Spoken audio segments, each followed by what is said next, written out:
Oh, tingnan nyo oh. Oh. Unti-unti yan mawawala. Yung mga sili gumanda na. Ay, oh grabe oh. Tingnan nyo mga farmer oh. Po yan, mainit po talaga sa mga ano. Pero ito okay na no? Ayan. So, maganda siya.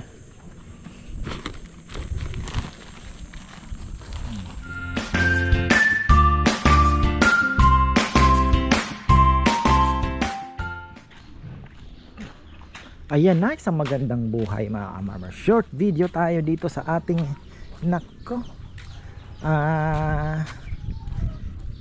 Ano ba? Umulan eh. So, tatapos lang namin sa kainan mga ka-farmer. Ayan, thank you at papasalamat tayo sa Panginoon sa biyaya dahil target na naman tayo.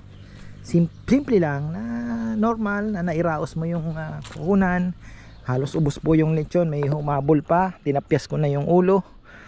So ayun, thank you. Grabe po ang ulan kanina, kahapon ng gabi. Grabe, sobra. Ayan oh, lumulubog tayo. Kailangan nating pasadahan to ng konti. Checkin natin yung ating mga pananim. Ayan, so lalakad tayo, medyo kapal mga farmer ang ating ito pala, ganito pala ang magiging itsura natin dito.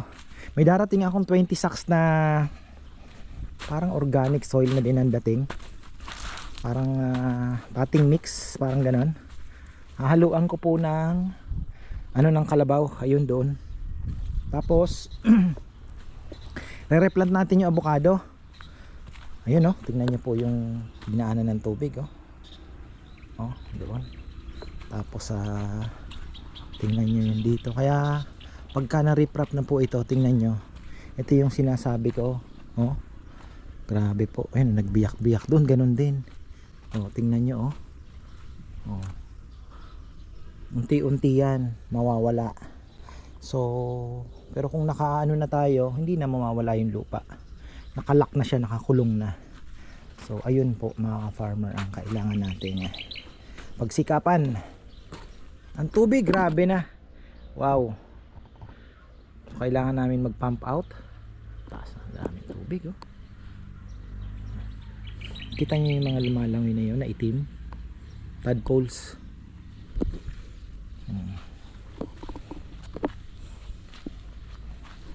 Ating mga talong okay naman, yung pinang spray pala natin wala oh. Mga white flies lalaki na.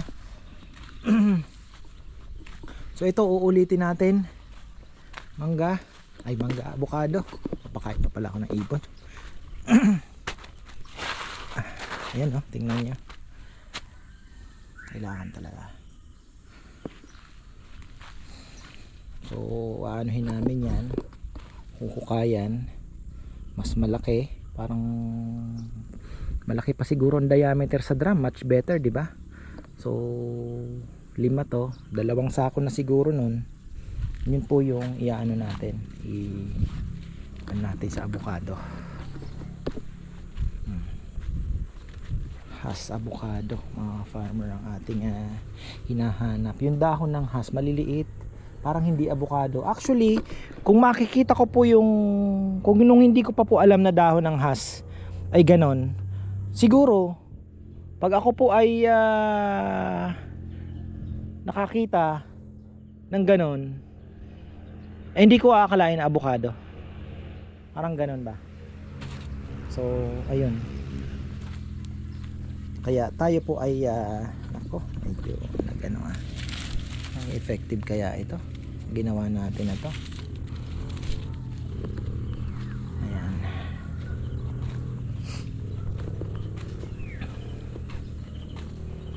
hiniga ng ulan.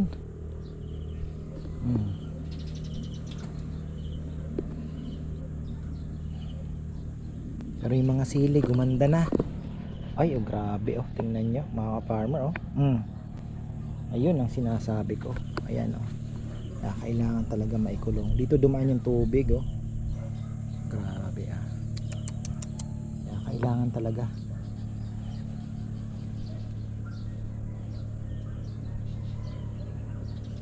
So yun po yung nagagawa ng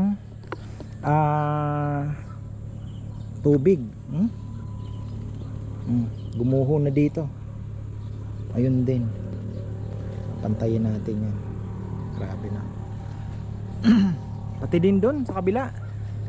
Sobrang lakas po kasi talaga. Alam niyo yon, yung kulog, napakalakas ng kulog, tapos biglang lakas ng ulan. Itinatawag nila sa English na it's raining cats and dog. Yun na po yun. Grabe. Yung nyug natin, lalagyan ko po yan ng tawag dito. Lalagyan ko Furadan. Furadan pala yun. So, si Bebe ay reunion ata yung kanilang mga grupo, mga kabataan. Yung mga ano niya din, mga madalas pong naan dito. Mag-ano ata, may resort na pupuntahan. So, ako naman ay maghahatid kinaan. Punta silang Ilocos. Oh, ayun. Checkin natin itong mga papaya. Maganda na po yung tinanim na kongkong na latundan daw yan eh.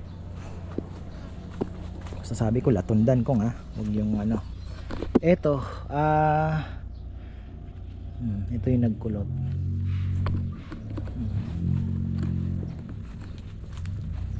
Ayun nagkulot mga farmer, pero ang susunod ay hindi na. So ibig sabihin okay na tayo.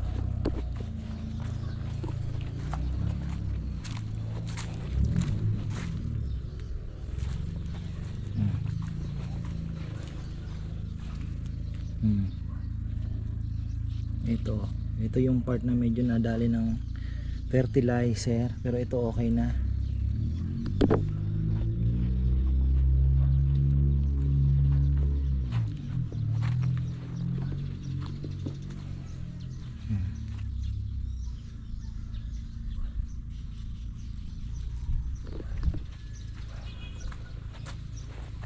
Effective po yung yung nilalagay natin dito na lason, yung Magnum, kasi may nakita akong patay na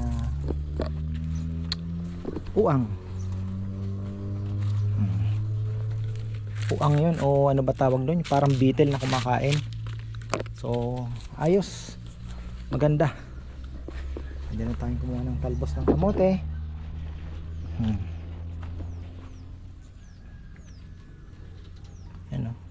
Grabe kumulot talaga. Mainit po kasi talaga ang sili. Pagka na ganyan nyo din, gaganyan din pagka nasobrahan. Tingnan nyo yung mga baka, masayang dami sanang tae dyan ng manure ng baka. Ito yung gusto kong maasintahan din, kakainin din yan. Dito ito maganda. Mamina natin to.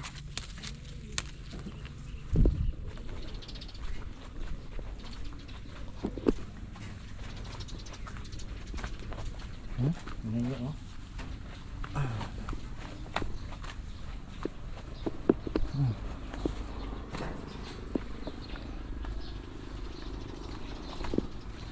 tubig. Ay, ganda ng kangkong.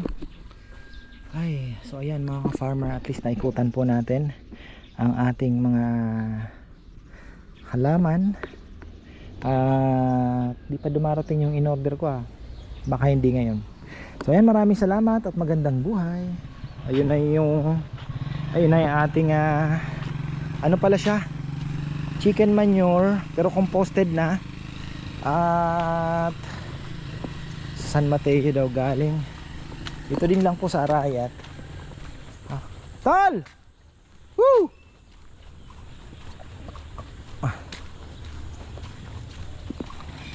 So yan, yung mga itatanim nating seedlings, gagamitan natin ito.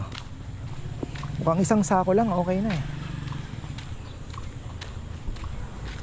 ko, pero Mel, ayan. Ha? Hindi, may in-order akong ano eh. 10 kilos. Mga 10 kilos pa. Para bumalik akong 17 years old. Wow. Sana all.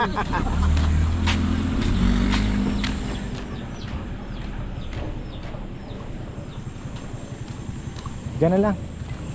Ayan, umayat daw tayo. Hindi ko 10 kilo eh.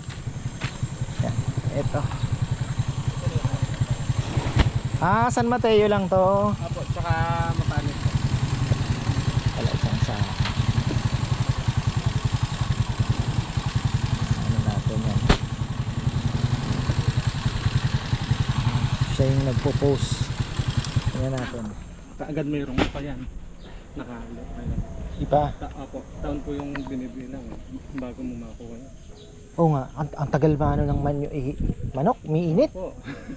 Pagka hindi pa po totally na Kahit tuyo na, pero pag nabasa ng konti, iinit yun. ano po yun, mainit po talaga sa mga ano. Sa Pero ito okay na, no? Apo. Ayan. So, maganda siya.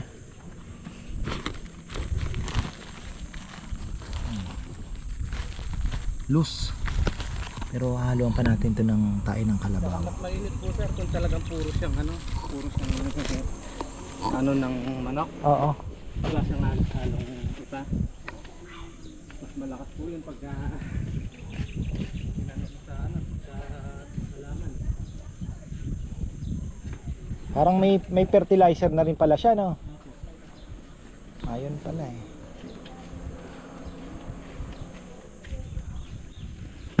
Yung mga seedlings po na kumukuha din sa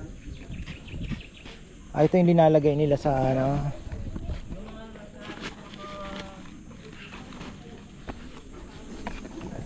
nagbebenta ng mga punla. Ganyan po yung ginagamit nila. Ewan ko lang po ano pa yung hinahalo nila. Pero ganyan po yung ginagamit. Kokopit siguro, pero pwede na to siguro. Magka ano. Loose naman siya eh. Mahal naman po kasi yung kokopit. Tsaka mahirap. Pero yung vermicast ang mahal, ano? 1,000 isang sako. Ang mahal ng vermicast. Mahirap po din po kasi gawin yun. Bulate. Pero actually, kung marami kang bulate, ang bilis lang. Kung marami kang baka o kalabaw, isipin mo, fresh lang, ilagay mo lang dyan after 3 days pag kinain ng bulate. I-scrape mo na lang yun eh. Yun nga lang, kailangan maraming manure. Yung mga punla na Ang gusto nun fresh. yung mahirap doon. Oo. Yung mga bulate na gumagawa talaga ng vermicast. Yun yung mahirap. Ayan pala eh. Balik ka pa niyan. Oo. Sige. So 150 lang po ang isa nito.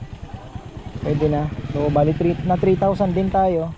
Pero for the love of the game, farmer. Gagawa kasi ako ng plot somewhere there. Alam niyo na. Lalagay tayo ng mga ano, nag-aalaga tayo ng mga iba't ibang mustasa, 'di ba? Pechay. Yan.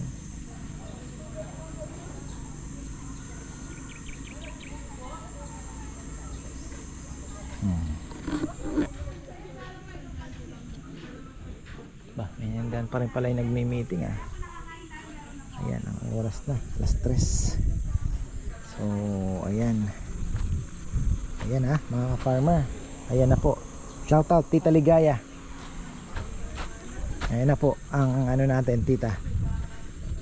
Kasi yung vermicast, ang mahal. Grabe nga.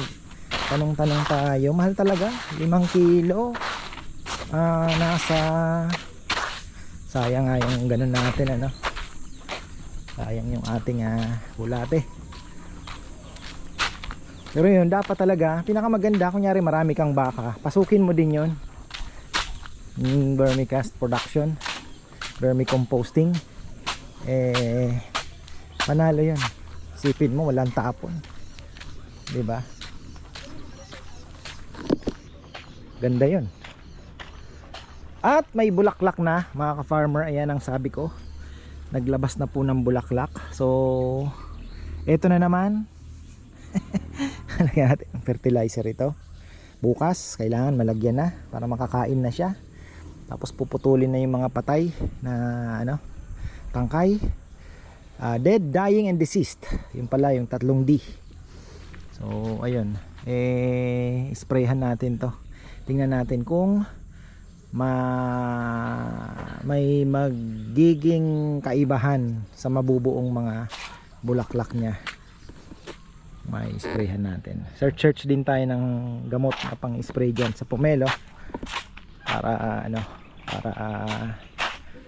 maalagaan natin yung bulaklak. Malay natin mapalaki natin yung mga bunga.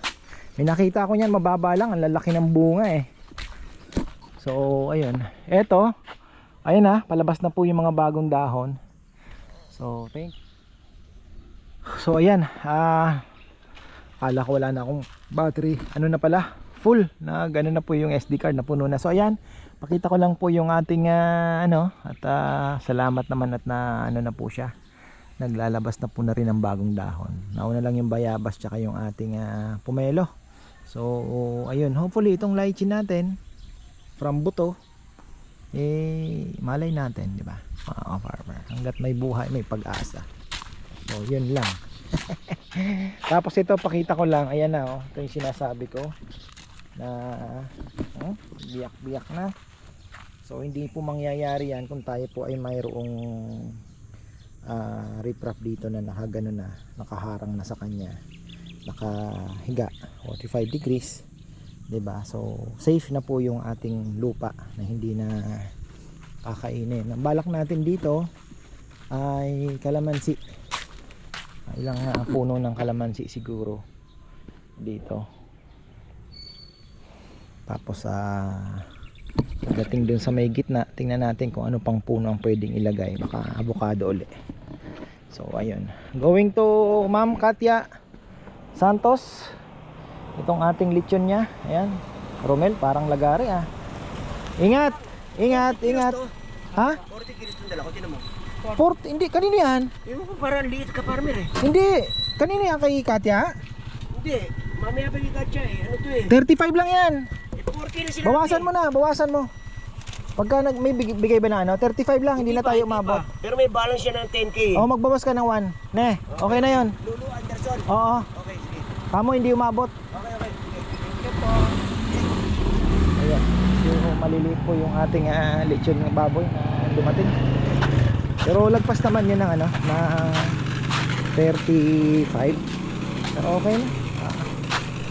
Importante yung tama tayo. Muulit naman po sila eh. Tindi talaga to si Romel Tapos babalik uli ito. Meron pa siya kay Katya. Hindi pa pala yan. Ang galing So ayan po mga ka-farmer, yan po nagtatapos ang ating munting vlog, pagbisita sa ating paligid after matinding ulan, raining, cats and dog kahapon mga ka-farmer, kagabi. Lakas, tingnan nyo naman tubig napuno na, hindi naman napuno tumaas na. Ayun dami nating ipapump out. Ang problema, lumalim na po yung lupa, kaya ayun, paano didiskartehan, abangan nyo na lang. Kailangan po mailabas yung tubig na yan bago tayo makapag footing dito. So yan, marami pong salamat at magandang buhay.